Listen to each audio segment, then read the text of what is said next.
బాబు చూడండి, మదిలిపాలెం జంక్షన్లో drone, helmet పెట్టుకోకపోయినా seat belt లేకపోయినా మొత్తం ఇంకా డ్రోన్లోంచి తీస్తున్నారు.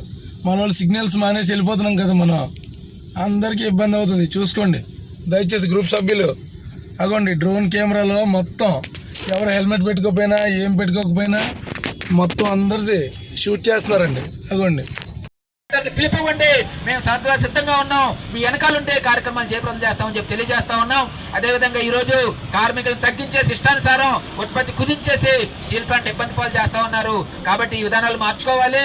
తక్షణమే 31వ తేదీ లోపు కార్మికులందరికీ బకాయి ఉన్న జీతాలన్నీ సక్రమంగా చెల్లించాలని చెప్పేసి డిమాండ్ చేస్తా ఉన్నాం. హెచ్ఆర్ఏని పునరుద్ధరించాలని కోరుతా ఉన్నాం. ఎలక్ట్రిసిటీ బిల్ ఏదైతే ఉందో దాన్ని కూడా స్థాయికి తగ్గించాలని చెప్పేసి కోరుతూ జరుగుతున్న ఈ ధర్నాకి ఇచ్చేసి మీ అందరికీ కూడా ధన్యవాదాలు తెలియజేస్తూ భవిష్యత్తులో ఈ కార్యక్రమాన్ని మరింత ఉధృతం చేయడం జరుగుతూ ఉంది.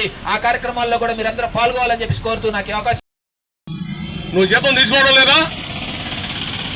7 మాసాలు జీతాలు ఇవ్వకుండా కూర్చుంటే గుర్తింపు నోరెప్పకుండా యాజమాన్యం దొరకలేని చెప్పి చెప్తా ఉంది. సీఎండీ గారు అపాయింట్మెంట్ లేదట. అపాయింట్మెంట్ లేకపోతే అడ్మిన్ బిల్డింగ్ లో దొరకడా సీఎండీ గారు? అడ్మిన్ బిల్డింగ్ లో దొరకపోతే సీఎండీ ఎయిర్పోర్ట్ లో పట్టుకుందా పదండి, దొరకరా? కానీ దొరకడం లేదు, అపాయింట్మెంట్ లేదని చెప్పి తిరిగితే మీ బాధ్యత అయిపోదు. యువ ఉద్యోగులు మరింత ఇబ్బందులు పడుతూ ఉన్నారు. స్కూల్ ఫీజులు కట్టుకునే పరిస్థితిలో ఉన్నారు. చివరికి మేము చిన్నపిల్లలకి పాలు డైపర్లు కూడా కొనుక్కునే పరిస్థితిలో ఉన్నామని చెప్పి పిల్లలు చెప్తా ఉంటే కళ్ళంట నీళ్లు తప్ప ఇంకేమొస్తాయని చెప్పి అడుగుతా ఉన్నాం. అరే యాజమాన్య పెద్దలారా, ప్రభుత్వ పెద్దలారా, మీకు అర్థం కావడం లేదు. ఇది ఏ పద్ధతిలో చెప్పాలి? 7 మాసాల నుంచి జీతాలు లేకపోయినా సరే అర్థాకలితో కనీసం వచ్చేదానికి పెట్రోల్ పోసుకోవడం డబ్బులు కూడా లేక తిరుగుతున్న ఈ జనం మధ్య మొదటి 8 నెలలు 10,000 కోట్ల రూపాయల ఉత్పత్తులు సాధిస్తే కేవలం ఈ 4 మాసాల్లోనే 10,000 కోట్ల రూపాయల ఉత్పత్తులు తీసింది. ఇది కార్మిక వర్గం గొప్పదనం. అర్థాకలితో ఉత్పత్తులు తీస్తూ ప్లాంట్ అభివృద్ధి కోసం పనిచేస్తా ఉంది.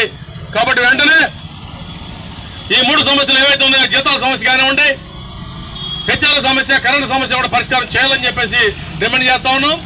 అలాగే ప్యాకేజ్ ఇచ్చాం, మా పని అయిపోయిందంటే కూరలో Visakhapatnam steel plant strategic sale withdraw చేయాలి. 2వ విశాఖపట్నం స్టీల్ ప్లాంట్ సేల్ కలపాలి. 3వ విశాఖపట్నం స్టీల్ ప్లాంట్ ని సొంతకాలు కేటాయించాలి. 4వది పూర్తిస్థాయి ఉత్పత్తి తీసే దిశగా యువతకి నూతన ఉద్యోగాలు కల్పించి పూర్తిస్థాయి ఉత్పత్తి తీయడం ద్వారా లాభాల్లో తీసుకుపోవాలని చెప్పేసి డిమాండ్ చేస్తూ ఈ ధర్నా కొనసాగుతూ ఉంది. భవిష్యత్తులో ఉమ్మడి కార్యాచరణతో ముందుకు పోతామని చెప్పేసి తెలియజేస్తాము. Thank you.